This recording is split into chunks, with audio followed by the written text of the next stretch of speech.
Good afternoon. Instructor Billy Moore, again with ABC Youth Foundation. Love, peace, and war. Love, peace, and war. That's something that goes on in this country with youngsters starting out at very young ages. And we have some issues that are brewing here. And these issues, they don't start up here. These issues start down here. And I really have quite a bit to say and to talk about. And I know we won't reach all of that today. But I'd like to start somewhere because I have been procrastinating on it.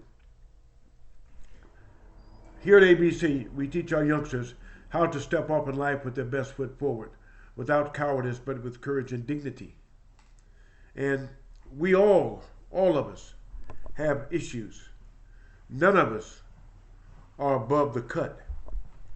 But that doesn't stop us from having responsibility to teach our youngsters which way to go. We have something that's called rehabilitation. My dad, Archie Moore, who started ABC, and some little over 30 years ago that I was led to restart ABC. But the seed came from my dad, Archie Moore. He met with President Eisenhower about teaching prevention opposed to rehabilitation. And some odd years ago, I received a letter from a young man that was incarcerated. I don't want to call the name, but him and I have known each other for a while now. We haven't kept in constant contact, but in lieu of everything that's going on, and it's been keeping him on my mind. But what I'd like to do, I'd like to attempt to read a letter to you all that watches, keep a following with ABC and what we're doing. But this letter, it's called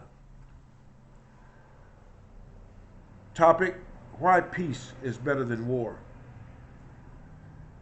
Countries are to be at war doesn't automatically mean war between two countries. Allow me to share the type of war I was personally involved in at a young age. Also, why peace is better than war in my eyes. I was in a gang as a teenager. Being in a gang came with certain responsibilities. Selling drugs, having guns, and protecting a street that I was willing to kill or die for. Can you imagine that? A kid willing to protect a street that he's willing to give his life for. My priority was to make money by selling drugs. I was a teenager who loved to have money because with money came nice cars, girls, and partying. It was easier to make money selling drugs than to work for a minimum wage at a Jack in the Box, car wash, or changing tires at a discount tire company.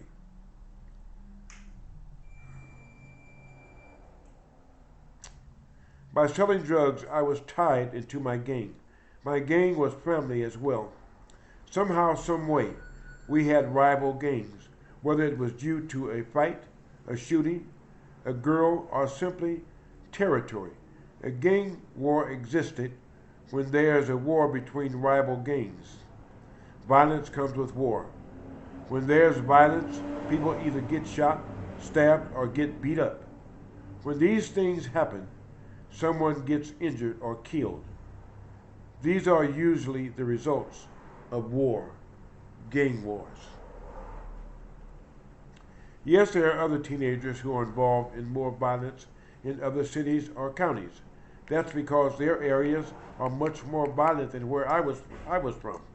The truth is that no matter what city is more violent, I have done the ultimate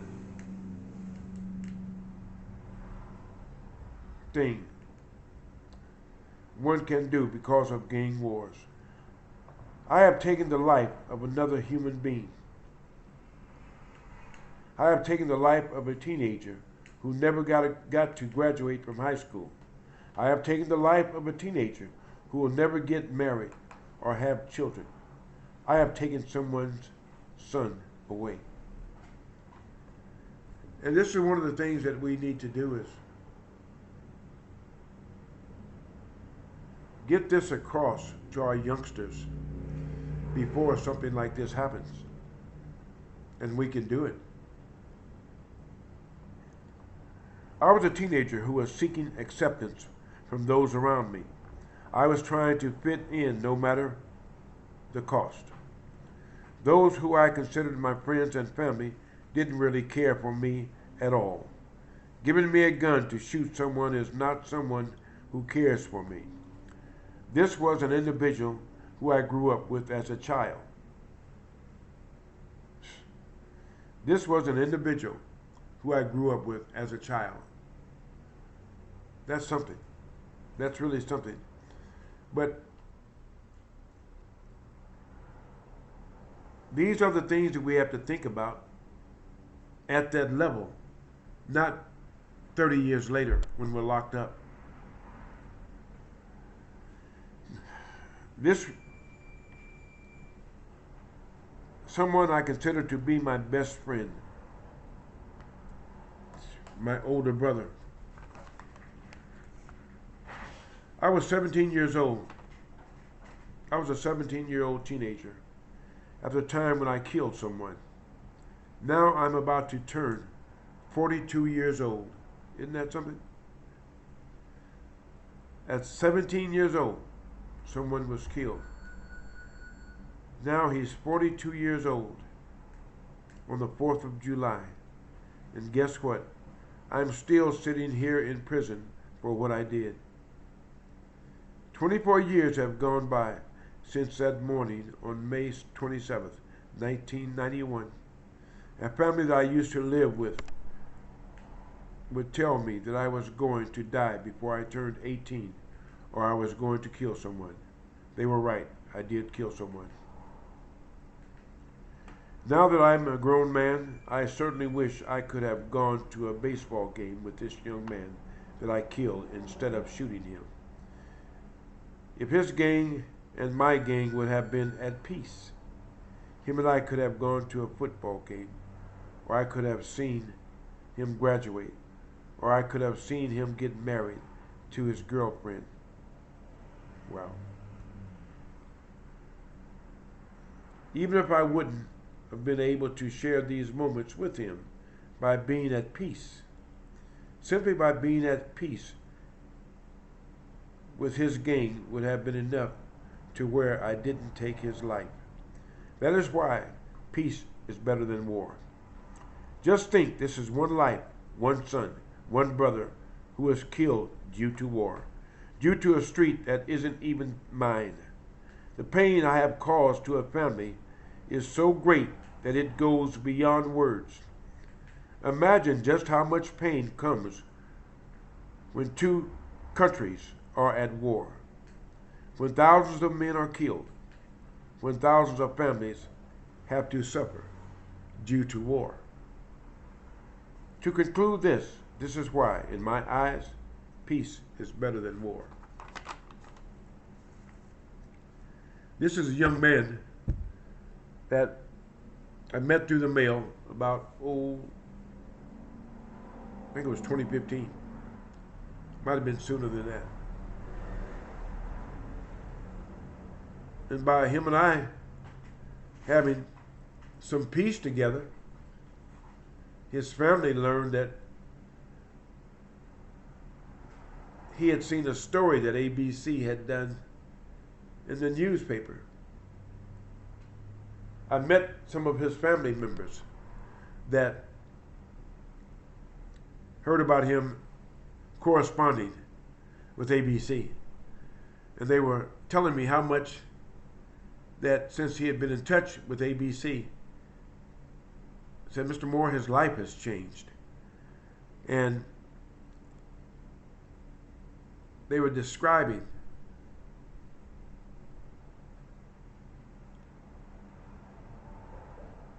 how him corresponding with ABC, what it had done for him.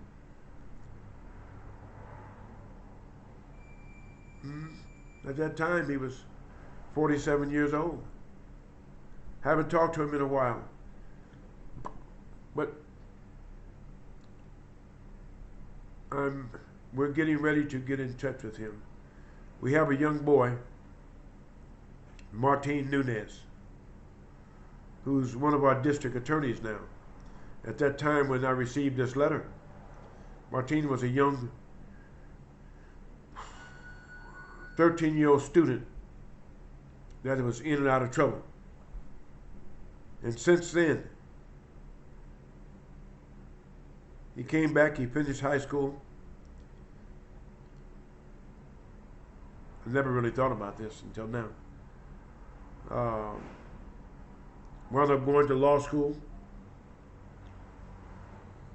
and graduated. We were at an event, and Martin had on a nice suit and everything. He had shunned the gang clothes. And he said, Coach, those are the police that arrested me. Just think,